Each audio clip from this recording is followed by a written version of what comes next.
평일 오전 병원은 진료를 받으러 온 사람들로 가득 차 있었습니다. 마스크를 쓴 채 기침을 하는 사람, 몸에 힘이 빠진 듯 축 늘어진 사람들, 그들 사이에서 저도 조용히 차례를 기다리고 있었습니다. 얼마 지나지 않아 간호사가 제 이름을 불렀고 저는 천천히 진료실 안으로 들어갔습니다. 의사 선생님은 반갑게 저를 맞이했지만 제가 자리에 앉자마자 오묘한 표정으로 이렇게 말씀하셨습니다. 환자분, 오늘도 팔을 가리고 오셨네요. 그 말에 저는 순간 움찔하며 소매를 쓸어내렸습니다. 하지만 의사 선생님은 이미 다 알고 있다는 듯 부드럽게 말했죠. 이번 달만 벌써 세 번째 오셨습니다. 일단 팔 좀 볼까요? 저는 조용히 소매를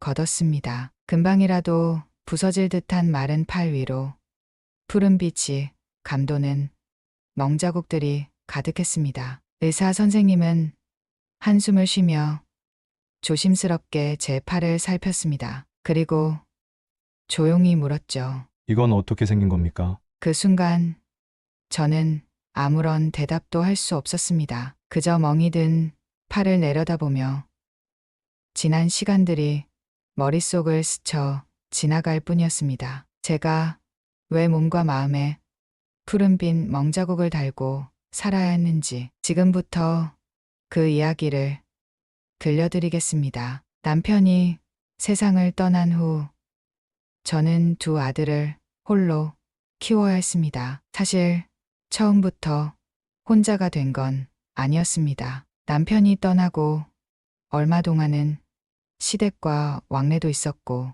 친정 식구들도 도와주려 애를 썼죠. 하지만 시간이 흐를수록 저는 점점 혼자가 되었습니다. 양쪽 집안 모두 자기 살기 바빴고 그래도 내가 애 엄마니까 하며 뒤실은 제 몫이 되어버렸죠. 저는 두 아이를 위해 악착같이 살았습니다. 밤낮 없이 일하며 학비를 마련하고 입에 풀칠할 만큼의 돈이라도 벌기 위해 몸이 부서져라 이랬죠. 그렇게 두 아들은 별탈 없이 자라주었습니다. 큰아들은 회사에 취직했고 작은 아들은 바쁜 일정 속에서도 자기 일을 열심히 해나갔죠. 그리고 마침내 큰아들이 결혼을 하게 되었습니다. 어머니, 저희 결혼합니다. 그 말을 들었을 때 저는 기쁨과 동시에 작은 불안이 스쳤습니다. 아이들이 자라고 가정을 꾸리고 결국 언젠가는 저 혼자 남게 되겠구나. 하지만 그건 당연한 흐름이라고 생각했습니다. 그저 두 아들이 행복하게 살아가는 모습을 보며 뒤에서 조용히 응원하면 그걸로 충분했죠. 그런데 큰아들은 저와 함께 살겠다고 했습니다. 어머니, 따로 나갈 필요 없습니다. 이 집에서 같이 살면서 지내요. 처음엔 며느리에게 부담이 될까 걱정했습니다. 그래도 신혼인데 나까지 같이 살면 불편하지 않겠니? 하지만 큰며느리는 의외로 적극적이었습니다. 어머님, 제가 먼저 그렇게 하자고 했어요. 아버님도 안 계신데 어머님 혼자 계시면 외로우시잖아요. 그 말에 저는 마음이 뭉클해졌습니다. 며느리와 함께 살게 된다면 오히려 더 따뜻한 가족이 될 수도 있겠구나 싶었죠. 그렇게 저는 큰아들과 큰며느리와 함께 살게 되었습니다. 처음에는 모든 것이 순조로웠습니다. 며느리는 살뜰하게 저를 챙겼고 가사도 도맡아 하며 살뜰한 며느리의 모습을 보였죠. 어머님, 식사는 하셨어요? 제가 반찬 해놨어요. 맛있게 드세요. 어머님, 무거운 거 들지 마세요.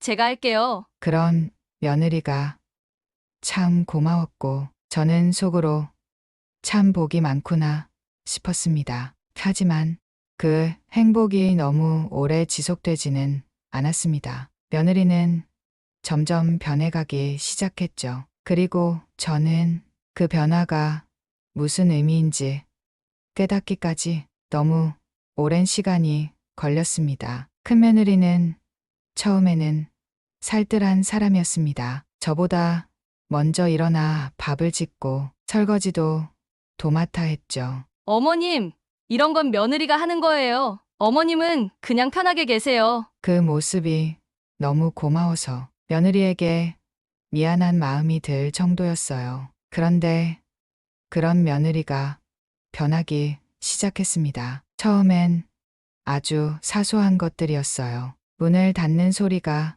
점점 거칠어지고 말투가 짧아졌습니다. 어머님, 제가 피곤해서 그런데 목소리 좀 줄여주세요. 죄송해요. 요즘 너무 예민해서 그래요. 이해할 수 있었습니다. 휴직을 끝내고 다시 직장에 나가면서 스트레스가 많아진 것이겠죠. 하지만 시간이 지날수록 그녀의 태도는 점점 변했습니다. 퇴근 후 방에 들어가 문을 닫고 나오지 않는 날이 많아졌고 식탁에서도 말없이 반찬만 휘적거리다 조용히 방으로 들어가 버렸어요. 그리고 어느 날이었습니다. 저녁을 차려놓고 며느리를 불렀는데 그녀가 한숨을 쉬며 대답했어요. 어머님, 반찬이 좀 짜요. 평소처럼 담백한 맛을 내려고 신경 써서 만든 반찬이었는데 며느리는 한 젓가락 집어 먹더니 얼굴을 찡그렸어요. 어머님이 늙어서 그런가 입맛이 둔해진 거 아닐까요? 그 말을 듣는 순간 가슴이 철렁 내려앉았습니다. 며느리의 말투는 장난스러웠지만 그 안에 묘한 날이 서려 있었어요. 큰아들이 옆에서 거들었죠. 늙으면 단 거랑 짠 것도 잘 못 느낀다잖아. 어머니, 나중에 설탕이랑 소금 헷갈려서 요리하는 거 아니야? 그 말을 듣고 웃는 며느리의 표정이 어쩐지 낯설게 느껴졌습니다. 며느리는 점점 대놓고 저를 무시하는 태도를 보였습니다. 어느 날은 술에 잔뜩 취해 들어왔습니다. 몸도 못 가눌 정도로 비틀거리며 현관문을 열고 들어오는데 술 냄새가 진동했어요. 놀란 저는 부축하려 했지만 며느리는 제 손을 거칠게 뿌리쳤어요. 어머님, 저 지금 기분 별로예요.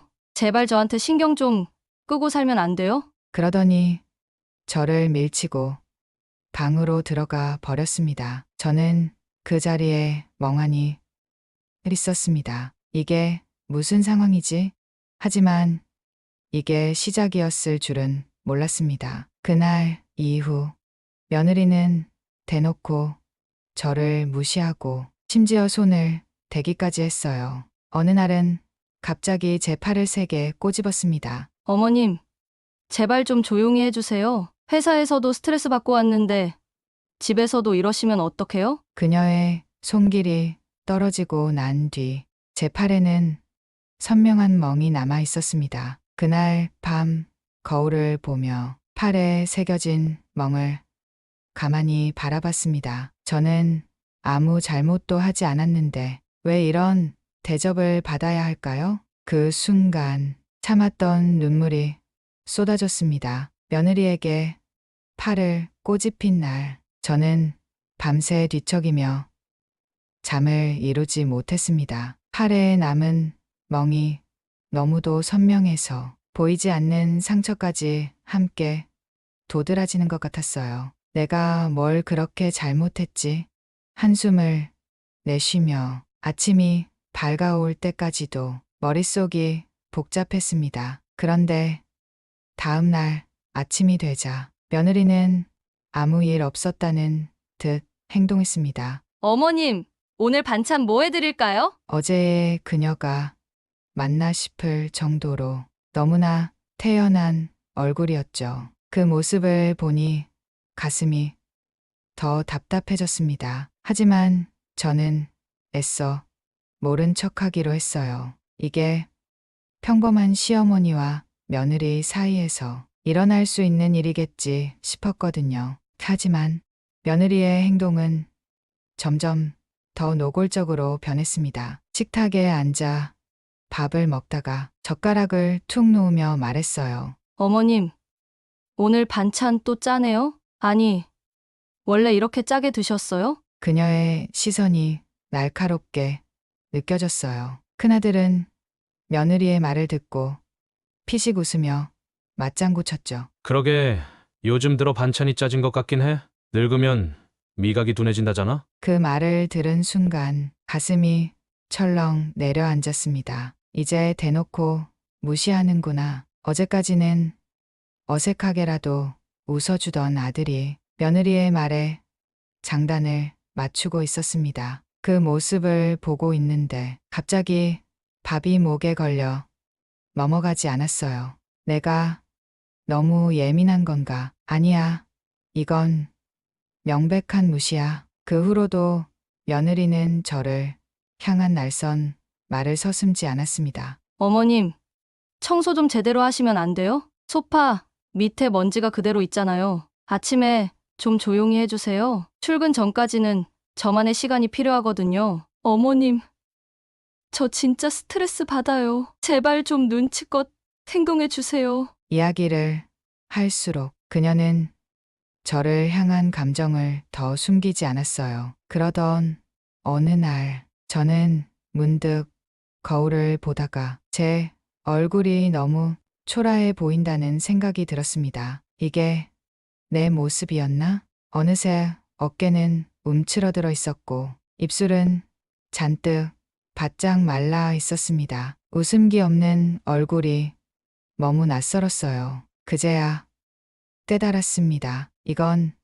단순한 고부 갈등이 아니었어요. 이대로는 안 되겠다. 하지만 아들에게 도움을 청해야 할까 고민이 들었습니다. 과연 아들은 제 말을 들어줄까요? 며칠을 고민하다가 저는 결국 큰아들에게 이야기를 꺼내기로 결심했습니다. 그날 밤 야근을 마치고 돌아온 큰아들을 거실로 불러냈어요. 얘, 너랑 잠깐 이야기 좀 하자. 아들은 피곤하다는 듯 한숨을 내쉬며 대충 소파에 앉았습니다. 어머니, 저 진짜 피곤한데 내일 하면 안 될까요? 하지만 저는 단호했어요. 이건 반드시 해야 할 이야기였으니까요. 아니, 중요한 이야기야. 잠깐만이라도 들어줘. 저는 망설이다가 소매를 걷고 팔을 내밀었습니다. 며느리가 꼬집고 비틀었던 자국이 시퍼렇게 멍들어 있었죠. 이거 내 와이프가 만든 거야. 아들은 멍이 든 제 팔을 힐끗 보더니 별일 아니라는 듯 고개를 저었습니다. 어머니, 어디 부딪히신 거 아니에요? 이 정도 멍으로 사람을 의심하면 안 되죠. 그 말에 심장이 철렁 내려앉았습니다. 아니야, 내 와이프가 나한테 화를 내면서 일부러 꼬집은 거야. 저는 필사적으로 설명했어요. 며느리가 어떤 말을 했고 어떤 태도를 보였는지 차근차근 이야기했죠. 하지만 큰아들은 제 말을 듣고도 태연했습니다. 에이, 어머니, 집사람이 일부러 그랬겠어요? 그냥 기분이 안 좋아서 그런 거겠죠. 그 말에 속이 터질 것 같았어요. 하지만 큰아들의 다음 말이 저를 더 아프게 만들었습니다. 그리고 어머니, 요즘 좀 예민하신 것 같아요. 예민하다. 내가 예민해서 이런 상처를 받고 있는 거라고? 회사 일로 스트레스도 많은데 이런 걸로 또 부부싸움 만들지 말아주세요. 제가 연고 사다 드릴 테니까 그냥 넘어가세요. 아들의 말 한마디 한마디가 칼날처럼 제 마음을 베어내고 있었습니다. 뭐? 그냥 넘어가라고? 그동안 참고 참았던 감정이 터져 나왔어요. 너는 지금 내 마누라가 너희 엄마한테 손찌검을 했는데 그게 아무렇지도 않다는 거야? 하지만 아들은 눈을 피하며 한숨을 쉬었을 뿐이었어요. 어머니, 저도 요즘 회사 일로 너무 바빠요. 집에서도 피곤하게 만들지 말아주세요. 정말 부탁드립니다. 그러고는 자리에서 벌떡 일어나 방으로 들어가 버렸습니다. 텅 빈 거실에 홀로 남겨진 저는 멍하니 아들이 사라진 방문을 바라보았어요. 이제 아무도 내 편이 아닌 건가? 그날 밤 이불을 뒤집어 쓰고 한참을 울었습니다. 며느리보다 더 큰 상처를 준 건 다름 아닌 내 아들이었으니까요. 아들에게 기대할 수 없다는 걸 깨달은 후 며느리의 태도는 더욱 대담해졌습니다. 큰아들이 출근하고 나면 그녀는 본색을 드러냈어요. 어머님, 청소를 하셨다고요? 근데 이 먼지는 뭐죠? 며느리는 손가락으로 소파 밑을 가리키며 비웃었어요. 하루 이틀도 아니고 매일같이 사소한 걸로 트집을 잡았습니다. 그러면서 밥상을 밀어놓고는 편의점에서 도시락을 사 먹겠다며 나가버리곤 했어요. 아침마다 밥을 차려도 불평만 늘어놓고 결국은 손도 대지 않는 그녀를 보며 마음이 무너지는 기분이었죠. 그런데 어느 날 더는 참을 수 없는 일이 벌어졌습니다. 그날도 며느리는 술에 취한 채로 들어왔어요. 비틀거리며 현관문을 쾅 닫더니 냅다 제게 소리를 질렀습니다. 어머님, 제발 신경 좀 꺼주시면 안 돼요? 회사에서도 스트레스 받는데 집에 와서까지 잔소리 듣기 싫다고요. 이제는 노골적으로 화풀이를 하고 있다는 게 느껴졌어요. 그녀가 제 쪽으로 다가오더니 갑자기 제 팔을 확 꼬집었습니다. 아, 아파. 너무 세게 꼬집어서 팔뚝이 푸르게 멍들 정도였어요. 어머님이 자꾸 이러시면 저도 가만 안 있을 거예요. 알겠어요? 처음에는 그저 신경질이겠지 싶었는데 이젠 분명한 악의가 담겨 있었습니다. 그날 밤 거울을 보며 제 팔의 멍을 보는데 갑자기 눈물이 흘러내렸어요. 이게 내 인생인가? 참고 살면 괜찮아질 줄 알았어요. 시간이 지나면 며느리도 변할 줄 알았어요. 하지만 현실은 점점 더 나빠지고 있을 뿐이었어요. 그래서 결심했어요. 이제는 가만히 당하고만 있지는 않겠다고. 그날 밤 나는 더 이상 가만히 있으면 안 되겠다고 결심했다. 그래서 다음 날 경로당에서 친하게 지내던 친구에게 이 모든 사실을 털어놓았다. 뭐? 내 며느리라 그랬다고? 친구는 눈을 동그랗게 뜨며 분노했다. 너는 왜 그걸 참고만 있었어? 큰애들은 절대 스스로 변하지 않아. 증거를 모아야 해. 친구는 노인보호센터에 대해 알려주며 거기서 상담을 받아보라고 조언했다. 그리고 내 손을 꼭 잡으며 말했다. 혼자서 해결하려고 하지 마. 이제라도 내 편을 만들어야 해. 그 말을 듣는 순간 눈물이 왈칵 쏟아졌다. 이제라도 누군가 내 이야기를 들어주는구나. 그날로 나는 인터넷에서 소형 카메라와 녹음기를 주문했다. 며느리가 나를 대하는 모습을 그대로 담아둘 생각이었다. 며느리는 늘 내게 큰아들 앞에서는 착한 며느리인 척했고 그가 없을 때만 본색을 드러냈다.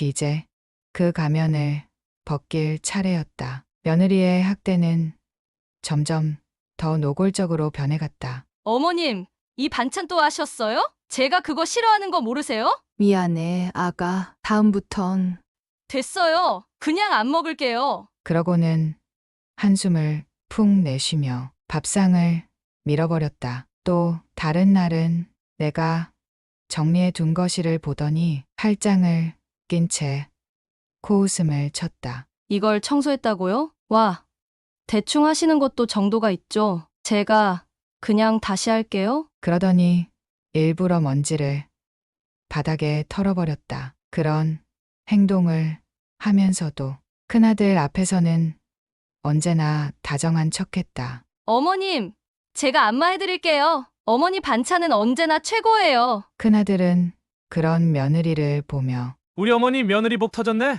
라며 웃어넘겼다. 나는 그런 아들의 모습을 보며 더는 기대하지 않기로 했다. 그래서 내 손으로 직접 진실을 보여주기로 했다. 이틀 동안 나는 카메라와 녹음기를 켜두고 며느리의 행동을 모두 기록했다. 그녀가 나를 향해 삿대질을 하고 짜증을 내고 심지어 나를 밀치는 모습까지 모든 것이 그대로 담겼다. 그리고 그 증거를 들고 작은 아들을 만나러 갔다. 그동안 큰아들에게만 의지했던 내가 어리석었다는 걸 깨달았기 때문이다. 정민아, 엄마가 너한테 꼭 보여주고 싶은 게 있어. 뭔데요, 엄마? 나는 휴대폰을 꺼내 녹화한 영상을 재생했다. 작은 아들은 처음엔 무슨 일인가 싶어 가볍게 보다가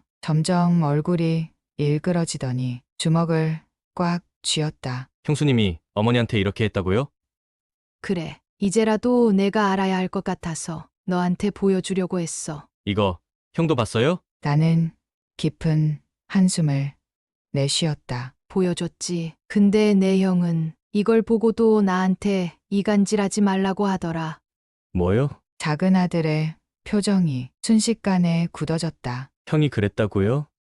응, 자기 마누라가 사이코패스도 아닌데 그럴 리가 없다고 하더라. 작은 아들은 더 이상 말을 잇지 못했다. 잠시 후 그는 단호한 목소리로 말했다. 엄마, 걱정 마세요. 제가 다 해결할게요. 그 말과 함께 작은 아들은 곧장 전화를 걸었다. 그리고 우리 가족의 평온을 되찾기 위한 반격이 시작되었다. 작은 아들은 곧장 작은 며느리에게 연락했다. 지금 당장 카페로 나와. 엄마한테 무슨 일이 있었는지 알아야 해. 작은 며느리는 무슨 일인지도 모른 채 급히 카페로 달려왔다. 대체 무슨 일이야? 작은 아들은 아무 말 없이 내가 녹화한 영상을 재생했다. 며느리가 나를 밀치고 소리를 지르고 짜증을 내며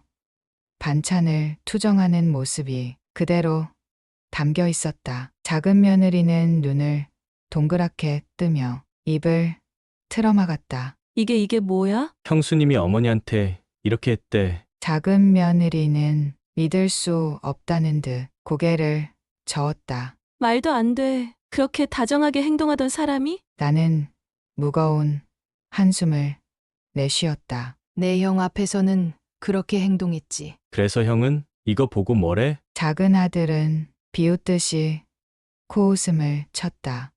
뭐래긴. 엄마가 일부러 형수님을 자극한 거 아니냐고 하더라. 뭐? 작은 며느리는 순간 얼굴이 새빨개지더니 화를 주체하지 못했다. 그럼 엄마가 맞고 욕먹은 게 엄마 잘못이라는 거야? 나는 고개를 끄덕였다. 내 형은 끝까지 자기 마누라 편이더라. 작은 며느리는 손을 부들부들 떨었다. 안 되겠어. 이대로 두면 절대 안 돼. 그녀는 곧장 핸드폰을 꺼내 어딘가에 전화를 걸었다. 여보세요? 노인보호센터 맞죠? 저희 어머니가 학대를 당하고 계세요. 그 순간 나는 온몸이 떨려왔다. 이제야 내 편이 생긴 것만 같았다. 노인보호센터에 신고한 지 얼마 지나지 않아 센터 측에서는 학대 정황을 파악하고 즉시 경찰에 협조 요청을 했다. 그날 저녁 작은 아들과 작은 며느리 그리고 경찰이 함께 우리 집을 찾았다. 초인종이 울리자 큰 며느리는 마지못해 문을 열었다. 누구세요? 문 앞에는 경찰 2명이 서 있었다. 신고를 받고 방문했습니다. 노인 학대 의혹과 관련하여 수사를 진행해야 합니다. 큰 며느리는 순간 굳어졌다. 뭐라고요? 그때 작은 아들이 앞으로 나섰다. 형수님, 이제 다 끝났어요. 더는 숨길 수 없을 겁니다. 경찰은 준비해온 자료들을 보여주며 말했다. 증거 영상과 녹취록이 확보된 상태입니다. 정식 조사를 위해 협조해 주시죠. 큰 며느리는 얼굴이 창백해졌다. 하지만 이내 억울하다는 듯 소리쳤다. 아니, 대체 무슨 증거를 가지고 그래요? 그 영상, 어머니가 일부러 나를 자극하려고 찍은 거 아닙니까? 그러자 경찰은 휴대폰을 꺼내 녹취록을 재생했다. 어머님이 바쁘고 스트레스 받는 사람 성질 살살 긁으시네. 그러니까 내가 이렇게 된 거 아니에요. 어머님은 그냥 가만히 계시지 그러셨어요? 괜히 일을 키워서 저를 엿먹이려고 하신 거잖아요? 녹음된 자신의 목소리가 거실 안을 가득 메웠다. 큰며느리는 눈을 크게 뜨며 입을 틀어막았다. 하지만 곧 이를 악물고 큰아들을 향해 소리쳤다. 여보, 당신이 나 좀 도와줘. 내가 정말 일부러 그런 줄 알아? 모두의 시선이 큰아들에게 향했다. 그는 한동안 아무 말도 하지 않았다. 그리고 천천히 입을 열었다. 이건 좀 오바 아니야? 나는 순간 내 귀를 의심했다. 경찰까지 부르고 엄마 정말 이럴 필요까지 있었어? 나는 차갑게 웃었다. 그래, 너한텐 이게 오바로 보이겠지. 큰아들은 여전히 현실을 받아들이지 못하는 표정이었다. 내가 뭐라도 해야 했어. 내가 끝까지 날 외면했으니까. 큰며느리는 큰아들의 반응을 보고 그제야 안도한 듯 미소를 지었다. 그래, 여보. 이건 다 오해야. 어머님이 너무 예민하게 받아들인 거라고. 나는 더 이상 아무 말도 하고 싶지 않았다. 경찰은 한숨을 쉬며 말했다. 일단 조사에는 협조해 주셔야 합니다. 정식으로 출석 요구서를 발부할 예정입니다. 작은 아들은 더 이상 참지 못하고 형에게 한마디 던졌다. 형, 이제 정신 차려. 형수님이 한지 형이 봐도 잘한 행동이야. 하지만 큰아들은 여전히 망설이고 있었다. 그는 한숨을 쉬며 말했다. 나중에 얘기하자. 그 순간 나는 확신했다. 이 집에서 더 이상 내가 있을 곳은 없다는 것을. 됐어. 난 이 집을 떠날 거야. 큰아들은 그제야 놀란 눈으로 나를 바라봤다. 엄마. 갑자기 그게 무슨 말이야? 나는 단호하게 말했다. 너와 사는 게 힘들어. 난 내 삶을 찾을 거야. 큰아들은 말을 잇지 못했다. 그날 밤 나는 작은아들 부부와 함께 집을 나섰다. 이제 새로운 삶이 시작될 것이다. 나는 작은아들과 작은 며느리의 도움으로 노인보호센터에서 생활을 시작했다. 그곳에는 나와 비슷한 아픔을 겪은 사람들이 많았다. 처음에는 적응이 힘들 줄 알았지만 서로의 상처를 보듬으며 따뜻한 위로를 나누는 이곳에서 나는 점점 마음의 평화를 되찾아갔다. 작은 아들과 작은 며느리는 자주 나를 찾아와 안부를 물었고 함께 시간을 보내며 나를 가족처럼 챙겨주었다. 어머님, 이거 잡숴 보세요. 이번에 건강식으로 유명한 반찬 가게에서 사왔어요. 어머, 이런 거 사올 필요 없다니까. 어머니, 맛있는 거 드시는 게 우리 기쁨이라니까요. 나는 이런 따뜻한 대화를 나누며 조금씩 웃음을 되찾아갔다. 그러나 큰아들과 큰며느리는 서로에게 등을 돌렸다. 경찰 조사를 받은 후 큰며느리는 학대 혐의로 정식 기소되었다. 큰아들은 처음엔 그녀를 감싸려 했지만 모든 증거가 명확해지자 결국 등을 돌릴 수밖에 없었다. 그제야 그는 뒤늦게 후회했다. 엄마, 난 왜 그때 그걸 몰랐을까? 하지만 후회는 너무 늦었다. 큰며느리는 유죄 판결을 받고 사회봉사 명령을 받았고 그 사건이 알려지며 직장에서도 해고당했다. 그렇게 모든 걸 잃은 큰며느리는 결국 큰아들과 이혼했다. 큰아들은 홀로 남겨졌다. 하지만 그는 나를 찾아오지 않았다. 자신이 나를 외면했던 것처럼 나는 그를 외면했다. 그 후 몇 개월이 지나고 나는 작은 아들의 도움을 받아 작은 집을 얻었다. 이제 나는 보호시설을 떠나 조용하고 평화로운 삶을 살기로 했다. 그리고 어느 날 나는 작은 아들과 함께 공원을 산책하며 말했다. 이제야 내가 내 삶을 찾은 것 같구나. 작은 아들은 미소를 지었다. 어머니, 이제는 오로지 어머니를 위한 삶을 사세요. 저희가 항상 곁에 있을 테니까요. 나는 조용히 하늘을 올려다보았다. 파란 하늘이 끝없이 펼쳐져 있었다. 마치 나의 새로운 인생처럼. 오늘도 사연 정류장에서 사연 들어주셔서 감사합니다. 재미있게 들으셨다면 구독과 좋아요 부탁드립니다.